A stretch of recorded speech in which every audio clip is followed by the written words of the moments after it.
Hello guys, ಎಲ್ರಿಗೂ ನಮಸ್ಕಾರ. ಏನಪ್ಪ ವಿಷಯ ಅಂದರೆ ಗ್ಯಾಸು ಕಮ್ಮಿ ಆಗಿದೆ. ಸ್ವಲ್ಪ ಎಲ್ರಿಗೂ ಖುಷಿ ವಿಷಯನೇ. ಇಷ್ಟು ದಿನ ಸಿಕ್ಕಾಪಟ್ಟೆ ತೊಂದರೆ ಆಗ್ತಾಯಿತ್ತು. 110 ರೂಪಾಯಿ ಆಗಿತ್ತು.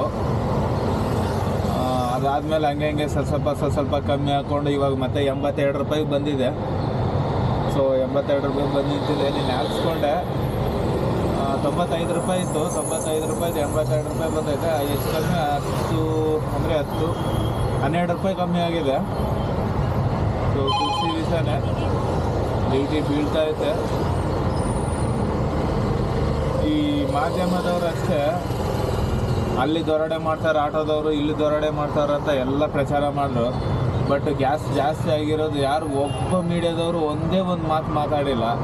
ಈ ಗ್ಯಾಸ್ ಜಾಸ್ತಿ ಆಗಿರೋದ್ರಿಂದ ಯಾರು ಏನು ಮಾತಾಡಲ್ಲ. ಅದೇ ನೀನೇನಾದರೂ 10 ರೂಪಾಯಿ ಎಕ್ಸ್ಟ್ರಾ ಏನೋ ಈ ಥರ ಗ್ಯಾಸ್ ಜಾಸ್ತಿ ಆಗಿದೆ ಅಂತ ಯಾರೋ ಒಬ್ಬರು ಬಿಡಿ, ಯಾರು ಕೇಳಲ್ಲ. ಯಾರೋ ಒಬ್ಬರು ಒಂದು 10 ರೂಪಾಯಿ ಎಕ್ಸ್ಟ್ರಾ ಕೊಡಿ ಸರ್ ಅಂತ ಕೇಳಿದ್ರೆ ಅದನ್ನೇ ಬೇರೆ ಥರ ಈ ಸೋಷಿಯಲ್ ಮೀಡ್ಯಾದಲ್ಲಿ ಬೇರೆ ಥರ ಹಾಕೋದು. ಹಂಗೆ ದರೋಡೆ ಮಾಡ್ತಾರೆ, ಹಿಂಗೆ ದರೋಡೆ ಮಾಡ್ತಾರೆ ಅಂತ. ಕೆಲವ್ರು ಇದ್ದಾರೆ, ಅದಕ್ಕಂತೇನೆ ನಿಂತ್ಕೊಂಡ್ಬಿಡವ್ರೆ. ಬಟ್ ಎಲ್ಲರೂ ಅದೇ ಥರ ಇದ್ದಾರೆ ಅಂತ ಇಲ್ವಲ್ಲ. ಏನು ಹೇಳ್ತಾ ಇದ್ರು ಗೊತ್ತಾ, ಎಲ್ಲೋದ್ರೂ ಮೀಡಿಯಾದವರು ಹಿಂಗೆ ಮೈ ಕಟ್ಕೊಂಡು ಹೋಗೋದು. ಹಾಂ ಸರ್ ಹೆಂಗೆ ಮಾಡ್ತಾರೆ ಆಟೋದವ್ರು, ಹೆಂಗೆ ಏನು ಅಂತ ಅವರೆಲ್ಲ ಬಾಯಿಗೆ ಬಂದಿದ್ದೆಲ್ಲ ಹೇಳೋದು. ಬಟ್ ಇವಾಗ 3-4 ತಿಂಗಳು ಮೇಲಾಗೋಯ್ತು, ಗ್ಯಾಸ್ ರೇಟ್ ಎಷ್ಟೊಂದು ಜಾಸ್ತಿ ಆಗಿದೆ. ಇದ್ರ ಬಗ್ಗೆ ಒಂದೇ ಒಂದು ನ್ಯೂಸ್ ಚಾನಲಲ್ಲಿ ಬಂದಿಲ್ಲ. ಈ ಪಬ್ಲಿಕಲ್ಲಿ ಯಾರು ಮಾಮೂಲಿ ಸೋಷಿಯಲ್ ಮೀಡ್ಯಾದಲ್ಲಿ ಯಾರೂ ಮಾತಾಡಿಲ್ಲ. ಅದೇ ಏನಾದರೂ 10 ರೂಪಾಯಿ ಯಾರಾದರೂ ಕೇಳಿಬಿಟ್ರೆ ಅದನ್ನು ದೊಡ್ಡದಾಗಿ ಇಷ್ಟುದ್ದ ಬರೆಯೋದು. ಸೊ ಈ ಥರ ಇದೆ. ಡ್ಯೂಟಿ ಇಲ್ಲ ಇವತ್ತು, ಅದರಿಂದ ಖಾಲಿ ಇದ್ದೀನಿ. ಬೆಳಗ್ಗೆನೇ ಡ್ಯೂಟಿ ಇಲ್ಲ. ನಿನ್ನೆ ಚೆನ್ನಾಗಿತ್ತು. ಇವತ್ತು ಶುಕ್ರವಾರ ಆಲ್ಮೋಸ್ಟ್ ಚೆನ್ನಾಗಿರಬೇಕು, ಬಟ್ ಆದರೂ ಬಾಡಿಗೆ ಇಲ್ಲ. ಆರಾಮಾಗಿ ಕೂತಿದ್ದೀನಿ. ಮೆಟ್ರೋ ಸ್ಟೇಷನ್ ಹತ್ರ ಸೈಡ್ಗೆ ಹಾಕ್ಕೊಂಡು ಕೂತಿದ್ದೀನಿ. ಒಂದೇ ಒಂದು ಬಾಡಿಗೆ ಬರ್ತಾಯಿಲ್ಲ. ಅರ್ಧ ಅವರಿಂದ ಬರುತ್ತೆ. 2-3 kilometre pickup point, 1 kilometre drop ಆ ಥರ ಬರ್ತಾಯಿತ್ತು. ಅದರಿಂದ ಸುಮ್ಮನೆ ಇದ್ದೀನಿ.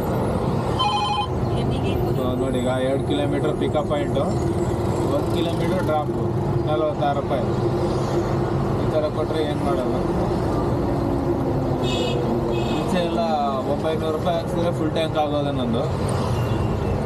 ಇವಾಗ 1000 ರೂಪಾಯಿ ಹಾಕಿದ್ರೂ ಫುಲ್ ಟ್ಯಾಂಕ್ ಆಗೋದೇ ಇಲ್ಲ. ನಿನ್ನೆ ಪರವಾಗಿಲ್ಲ 850 ರೂಪಾಯಿಗೆ ಹಾಕ್ಸ್ಕೊಂಡೆ.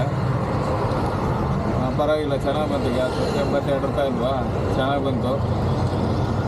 ನೋಡೋಣ, ಹಂಗೆ ಸ್ವಲ್ಪ ಕಮ್ಮಿ ಆಗಿ ಮತ್ತೆ ಫಸ್ಟ್ ಸ್ಟೇಜಿಗೆ ಬಂದರೆ 65 ರೂಪಾಯಿ ಇತ್ತು ಮುಂಚೆ.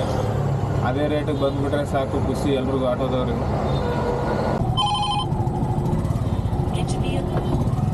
ರ್ಯಾಪಿಡೋದಲ್ಲಿ ಫಸ್ಟ್ ಬಾಡಿಗೆ ಮಾಮೂಲಿ ಅಲ್ಲೇ ನಮ್ಮ ಏರಿಯಾದಲ್ಲೇ ಹೊಡೆದೆ, 47 ರೂಪಾಯಿದು. ಅದಾದಮೇಲೆ ಬೀಳಲೇ ಇಲ್ಲ. 5 ಗಂಟೆಗೆ ಡ್ಯೂಟಿ ಆನ್ ಮಾಡಿದೆ. 5 ಗಂಟೆಗೆ ಡ್ಯೂಟಿ ಆನ್ ಮಾಡಿದ್ರೆ 6 ಕಾಲಿಗೆ ಬಾಡಿಗೆ ಬಿತ್ತು. SMBT railway station, Banaswadi.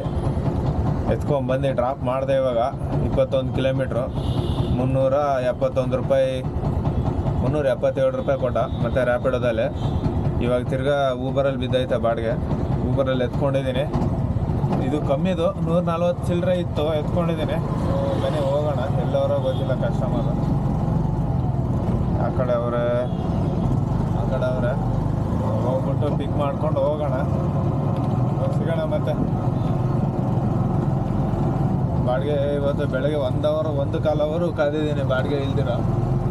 5 ಗಂಟೆಗೆ ಡ್ಯೂಟಿ ಆನ್ ಮಾಡಿದ್ರೆ 6 ಕಾಲಿಗೆ ಬಾಡಿಗೆ ಬಿದ್ದೈತೆ. ಆ ಥರ ಆದರೆ ಏನು ಮಾಡೋದು? ಒಂದೊಂದು ಸತಿ ಹಂಗೆ ಆಗ್ಬಿಡುತ್ತೆ.